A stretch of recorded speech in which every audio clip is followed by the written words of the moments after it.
Call the meeting to order. Call the roll. Trustee Healy? Here. Trustee Katsinas? Here. Trustee Malani? Here. Trustee Compass? Here. Trustee Reardon? Here. Trustee Rashevsky? Here. Mayor Peacock? Here. Please rise for the pledge. I pledge allegiance to the flag of the United States of America and to the republic for which it stands, one nation, under God, indivisible, with liberty and justice for all.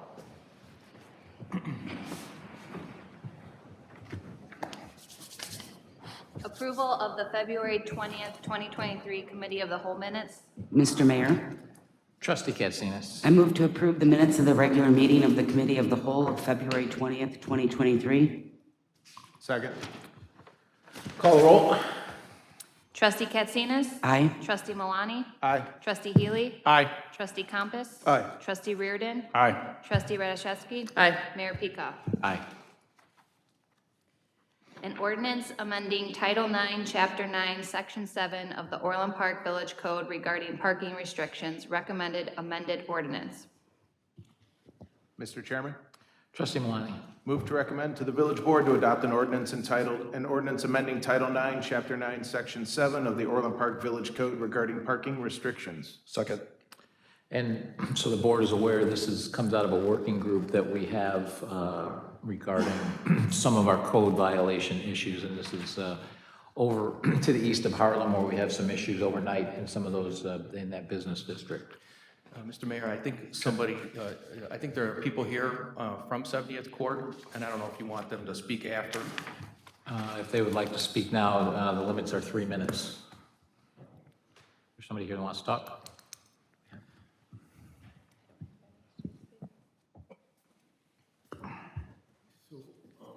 Hello. I have a mechanic shop on 70th Court, and it's called Mike's Complete Auto Repair. And this is my landlord. I have 4 parking spots that are in front of my building. My customers sometimes have to drop off their cars at nighttime because they have to work during the day or other reasonings. All my customer cars always have regular license plates on them. They're not in transportation plates, they're not dealer plates like some of the shops farther south where all the major problem is. I don't see why I should be penalized for this. I mean, this is how I make my livelihood. Having 4 parking spots is not gonna make, I'm not gonna be able to survive, to feed my family and everything. And sometimes I have to order parts for a car and I might have to park it in the street overnight, or if I repair a car and the customer can't pick it up the same day, they might come and pick it up the next morning or that. But I'm not storing vehicles on the street like a lot of the other places are. And my recommendation is, why doesn't the village start enforcing running the IT plates, running the dealer plates, find out who them businesses are, and then just don't renew their business license? I mean, it's only a couple shops in that area that are creating a problem. They got cars dumped all over the place back there, no license plates on them, no nothing. And I'm gonna have to suffer because of them. Or start putting boots on the cars because I was told that the tickets are being put on the cars and they're not being paid. Well, start putting boots on the cars like the city of Chicago does, and maybe they can get paid. I mean, it's zoned an industrial, commercial area. I don't see why cars can't be parked on the street there. Right. I guess we're trying to understand what's the driver for this. Is it like not being able to enforce violations? And is that a police issue more so than trying to put an ordinance in place? The other problem I do see, because I'm there all day from 8 to 5, now it's a racetrack through there. I mean, the cars are going 80, 90 miles an hour through there. If they make this an ordinance and they open it up, that it's a 2-lane street from 153rd to 157th, they are gonna be drag racing back there. Yes, it could be enforced, but it could be too late. Somebody's kid could be dead. Because it happens all the time. I mean, if the officers would sit back there during the day, they'll see it. They fly, they go past the stop sign. It's crazy. I mean, you go to pull out, you gotta look 3 times before you pull out because the cars come flying down so fast. So. I mean, Mike is one of the tenants that we have. We own 3 buildings on that block, and I've talked to many of the tenants. They all have the same issue. 1 minute. I'm sorry, oh, 1 minute. Okay, so, so they have, you know, similar issues, you know, it's gonna constrain their business, it's gonna make it difficult for them to survive. Their customer wanna drop their car off and so forth. But, I mean, that's our concern, and we wish you can reconsider the ordinance here. Okay, thank you for your comments. Thank you. George, could you or Chief West give us a? Yeah, I'll just start, and then Chief West can kind of chime in. But what's happened here is the village has created a code enforcement working group. It's a multi-jurisdiction, multi-department, and within that group, they created the 70th Court Task Force. We have a number of code enforcement issues in that area. So the 70th Court Task Force is working on a number of areas over there, but one of those is the overnight parking concerns that are happening there.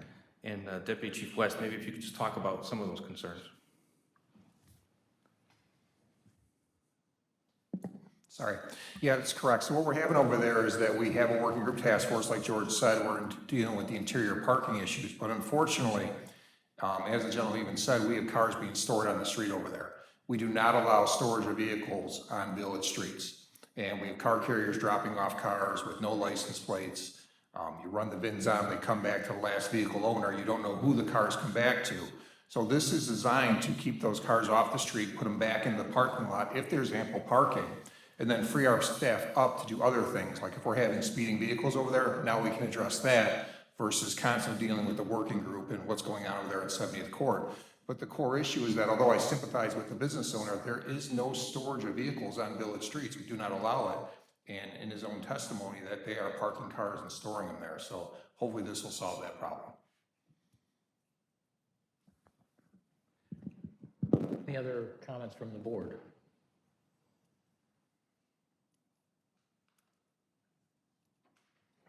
Okay, call the roll. I'm sorry, Oh, I have a question for certain types of businesses and how we, sorry, how we distribute, you know, 4 parking spots. I mean, is it something that they can go and request either from the landlord or from us to get additional parking spots?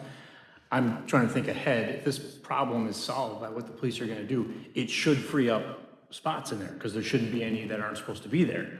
Or he could, or the business owner can get additional ones if you think his business needs more of that to service his, you know, his customers. Yeah, and I think, you know, and maybe someone from Development Services can chime in, but whenever somebody receives an entitlement to parking, it's very seldom that their parking needs are met via on-street parking. So it's just the size of the business vis-a-vis, you know, how much space they have available. And as Deputy Chief West said, we don't allow storage overnight on a village street. To my knowledge, and Steve, correct me if I'm wrong, but the only time we allow residential streets to be part of the parking is in or parking to be part of the street is in residential neighborhoods that can be done to accommodate some of that. But I don't think we allow any of that for businesses, correct? We do not allow on-street parking to count in our parking requirements. Okay, I don't think even for residential, even in the townhomes, we still require them to have separate parking areas?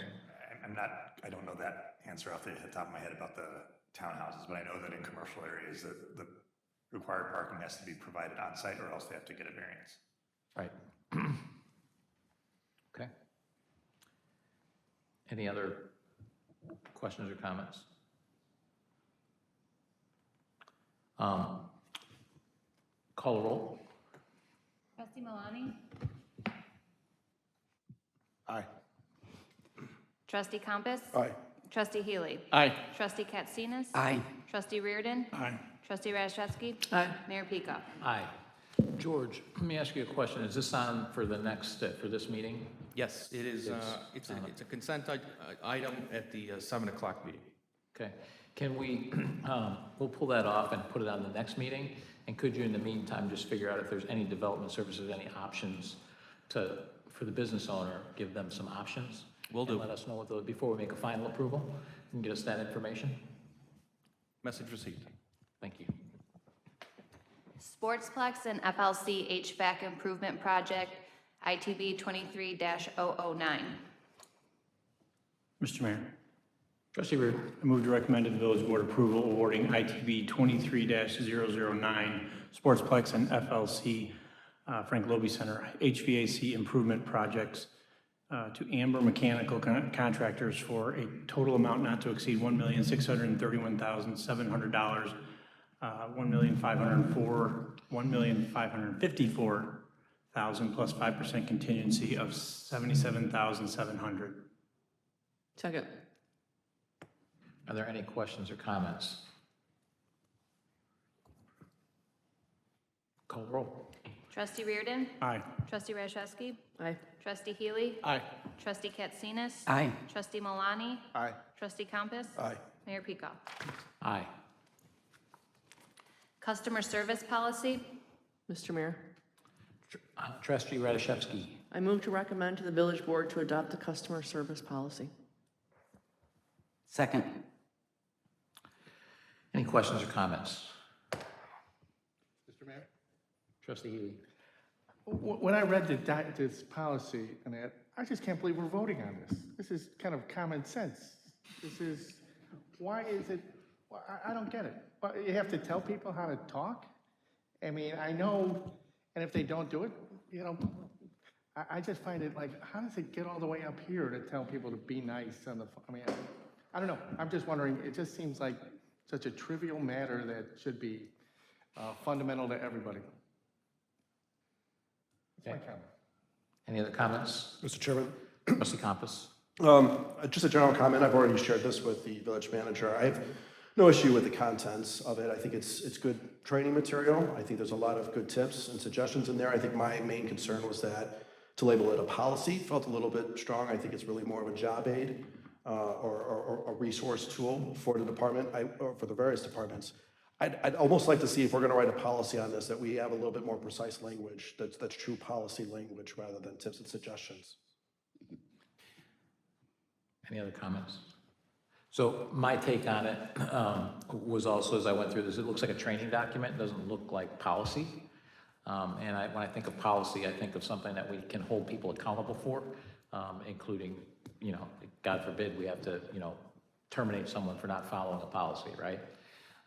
So I think what I would like to see done here is, this, as a training document, this is great. There were a couple of little things in here that might be considered policy, but most of it was just, it was training.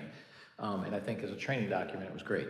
I think from a policy perspective, I think, my personal opinion is that we should table this and you should bring back something that is actually, you know, specific policies that, if we're gonna vote on something and make it a policy, it should be something that's enforceable, that you can use, that directors can use, that managers can use to hold people accountable for their actions and make sure they're adhering to our policies. This is a great training document to make sure that people, I think that all the stuff in here was good about how they should treat people, and obviously we're very focused on customer service, and I think it's a great idea to have a customer service policy.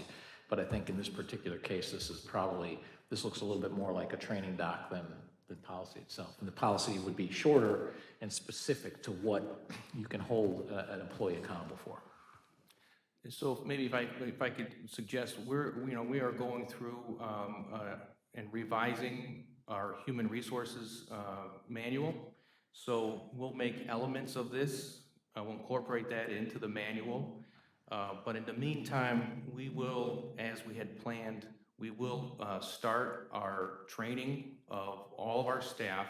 Our subject matter experts will actually take the training that they've received, use this policy, or use these as guidelines for that training. And then eventually, as you had said, we'll incorporate something into our human resources manual to make it more policy-like. So with that, I'd like to just get a voice vote. If anyone has an issue with the training that's being proposed here, all in favor of the training? Aye. All opposed? So definitely go forth with the training. I think in the meantime, this we should table. And so I'll entertain a motion to table. So moved. Second. Call the roll. Trustee Compass? Aye. Trustee Katsinas? Aye. Trustee Healy? Aye. Trustee Malani? Aye. Trustee Reardon? Aye. Trustee Rashewski? Aye. Mayor Pika? Aye. Are there any other non-scheduled citizens or visitors? Mr. Mayor, Trustee Healy? I'd like to make just a comment and a request. Last Thursday, I attended a meeting over at the library concerning the referendum. And what it became apparent to me is that I don't believe our messaging is good, has been complete or good. There's a lot of misunderstanding out there about the form of government that's being proposed. There was a very good presentation put on comparing the current village manager to the mayor-council form of government, but it wasn't right. They spent a lot of time on saying that the mayor can veto items and that. The mayor can increase the pay. That's not the way it's designed to be, is my understanding. And I think that we need to improve our messaging on this and make it clear to the public, and maybe with more frequently asked questions and things like that on the website, or somehow get the message to the people of what exactly the next form of government's going to look like. That's my comment. Any other comments? Mr. Chairman? Trustee Compass? So I would agree with Trustee Healy's statement. I think it's important that the village provide facts. I think we need to do this in the right way, and so therefore, if we're going to put something out officially, I think it would have to come from the village manager's office. Okay. Any other comments from this?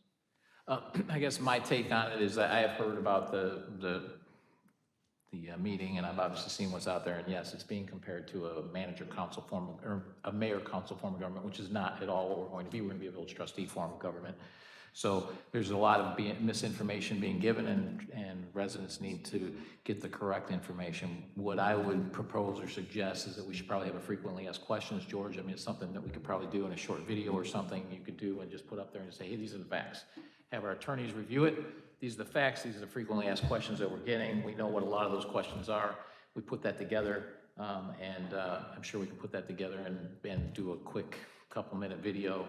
And it shouldn't be any of us, because we'll already hear about how it's electioneering and all that, and I just want the facts out there for the people to make the right decision that they think is right, because that's what we put it in front of them, and all of our reasons for putting it in front of them have been made public, and so at this point, we should just get them the correct information. We will work on the FAQs, and we'll run everything through Dennis. Okay, great. Then I'll entertain a motion to adjourn. So moved. Second. Call the roll. Trustee Malani? Aye. Trustee Compass? Aye. Trustee Healy? Aye. Trustee Katsinas? Aye. Trustee Reardon? Aye. Trustee Rashewski? Mayor Pika? Aye. Now, we're going to have a public hearing in about 12 minutes. It's a public hearing, so everyone can stay here. I will just caution you, there's going to be some uncomfortable topics. And if you don't want to listen to those uncomfortable topics, you should probably go out in the hallway and wait for the regular board meeting. And we're done. Mayor and Village Board, I just want one comfortable topic. Good. Uncomfortable too, is today's Dave Buick's last Village Board meeting. And I just want to take this opportunity to thank Dave. Dave has been here for 4 years. And the amount that he and his team have done in these 4 years is incredible. I mean, we're in a boardroom right now where our audio is working. We have a computer system that works. So Dave, just personally, I want to really send my appreciation to you for everything you've done for this organization, and wish you all the best of luck. And I guess rather than doing it at the board meeting, I'll do it now. So Dave, I appreciate your 4 years. As people here know, or some of you know, is that essentially we lost every single director in 18 months and almost every number 2 in the village. And that was due to COVID and also a early retirement as well. So Dave was actually the first one of those replacements hired. because that person didn't leave because of an early retirement. He was IT, went back to the private sector. So he was the first one that was hired, so he was here through some of the old regime and issues as well. And he's done a great job, I can tell you, and he knows this because he came here, as does his predecessor. When I got here, I was appalled at what we had from a technology perspective. And I went into Frank and I said, Frank, my exact words were, how much can you eat in a year? And my point on that was, how much can your staff do in 1 year? Because and that was when we were cutting. Whatever that amount was, I said, that's what you're getting. Because we have that much to do. And I think we followed that same approach the last 3 years. What can you get done in a year? And we're gonna give you all that you can handle in that time, because we had a long way to go. And we're still halfway through the ERP system, or maybe a little more than half. But I want to thank you for all that. I want to thank you for all the technology. I know there were a lot of bumps in the road, because we were woefully behind, maybe not municipalities, but the rest of the world when it came to technology. So thank you for all of that. I appreciate it. Well, I just want to.